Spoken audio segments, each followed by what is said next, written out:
बिस्मिल्लाहिर्रहमानिर्रहीम। My name is barrister Mohammad Shahrul Iqbal. आज की इस वीडियो में हम कवर करेंगे administrative review for UK student visa refusal. अच्छा, यूके स्टूडेंट वीज़ा रिफ्यूज़ल जो होता है वो 90% जो होता है वो इंटरव्यू के बेस पे होता है। अब इंटरव्यू में वो क्वेश्चंस क्या करते हैं, वो क्वेश्चंस करते हैं कि आप बच्चे से वो क्वेश्चन करते हैं कि आपने यूनिवर्सिटी क्यों सेलेक्ट की। बच्चे से वो क्वेश्चन करते हैं कि आप जिस कोर्स में जा रहे हैं इसके कोर्स मॉड्यूल्स क्या हैं, क्रेडिट आवर्स क्या हैं, ठीक है जी। फिर वो पूछते हैं कि आप इस कोर्स के बाद अपने करियर प्रोस्पेक्ट्स क्या देखते हैं, ठीक है जी। फिर वो पूछते हैं कि आपने यूके को क्यों सिलेक्ट किया, ठीक है जी। आपको कंपैरिजन पूछ लेते हैं कि दूसरी कंट्री का कनाडा के साथ कंपैरिजन करके हमें बताएं कि आपने यूके को क्यों सिलेक्ट किया, ऑस्ट्रेलिया के साथ करके बताएं, ठीक है। अब फिर वो पूछ लेते हैं कि आपने इस यूनिवर्सिटी को क्यों सिलेक्ट किया, यूके में और भी यूनिवर्सिटीज़ हैं और भी सिटीज़ हैं, आपने इसको क्यों सिलेक्ट किया, ठीक है।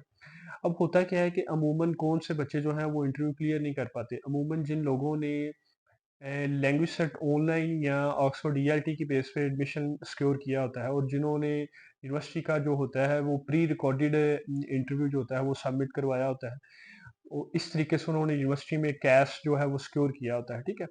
अब वो बच्चे जो होते हैं उन्होंने मार्केट से इंग्लिश इंग्लिश टेस्ट तो एलआरडब्ल्यू मैनेज कर लिया, प्री रिकॉर्डेड इंटरव्यू भी मैनेज कर लिया और कैश जो है वो सिक्योर कर लिया, लेकिन जब एम्बेसी की बारी आनी है तो जब उनका इंटरव्यू होना है उस वक्त तो वो उन्होंने खुद अपीयर होना है, उस वक्त उनको क्वेश्चनिंग की समझ नहीं लगती, ठीक है जी।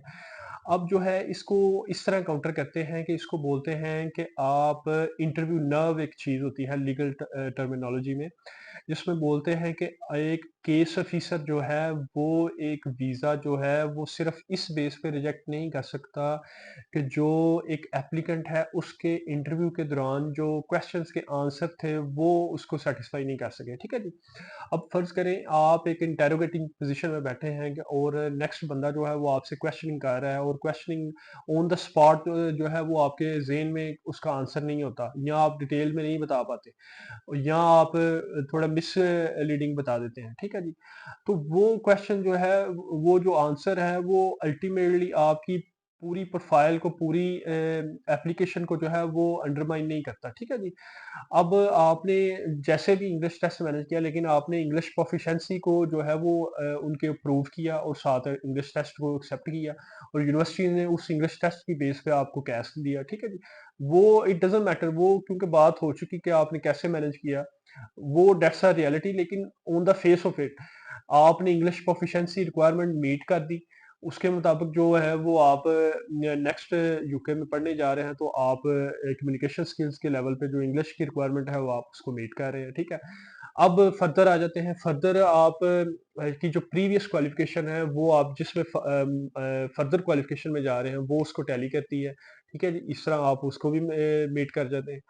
तो इसमें इस बेस पे इसको काउंटर किया जाता है कि सिर्फ इंटरव्यू की परफॉर्मेंस की बेस पे वीज़ा ऑफिसर जो है वो एप्लीकेंट का वीज़ा रिजेक्ट नहीं कर सकता। उसको एप्लीकेंट के सारे डॉक्यूमेंट्स जो होते हैं उसको कंसीडर करना होगा। उसमें उसका आइट्स टेस्ट आ जाता है, स्टेटमेंट ऑफ पर्पस आ जाती है, सीवी आ जाती है, उसके रेफरेंस लेटर्स आ जाते हैं, उसके प्रीवियस क्वालिफिकेशन के ट्रांसक्रिप्ट्स आ जाते हैं, उसके रेफरेंस लेटर्स में जो उसके टीचर्स ने रेफरेंस लेटर दिए होते हैं वो आ जाते हैं, उसका पास्ट एक्सपीरियंस लेटर्स आ जाता है अगर उसका स्टडी गैप था तो, ठीक है। पास्ट एक्सपीरियंस, पास्ट एम्प्लॉयर्स से उसके रेफरेंस लेटर्स आ जाते हैं जिसमें वो सजेस्ट करते हैं कि he is a good person to study further, ठीक है। तो इसमें केस ऑफिसर को इस तरह कन्विंस किया जाता है कि केस ऑफिसर जो है वो बच्चे के नर्व्स की बेस पे, बच्चे की जो एक इंटरव्यू के दरमियान परफॉर्मेंस है उसकी बेस पे बच्चे का वीज़ा रिजेक्ट नहीं कर सकता है। उसको ओवरऑल जितने डॉक्यूमेंट सबमिट हुए हैं उन सबको कंसिडर करना होगा और फिर एक डिसीजन पे पहुंचना होगा, ठीक है जी। तो ये थी एक मुख्तसर सी वीडियो। अगर आपका यूके का स्टूडेंट वीज़ा जो है वो रिजेक्ट हो चुका है और आप उसको चैलेंज करना चाह रहे हैं तो आप डिस्क्रिप्शन में दिए गए कॉन्टैक्ट नंबर पर हमसे रब्ता कर सकते हैं और आप हमारी पेड सर्विस जो है वो उसको अवेल कर सकते हैं, ठीक है जी। इसके अलावा अगर आपको ये वीडियो पसंद आई तो काइंडली लाइक करें, सब्सक्राइब करें और शेयर करें। Thank you.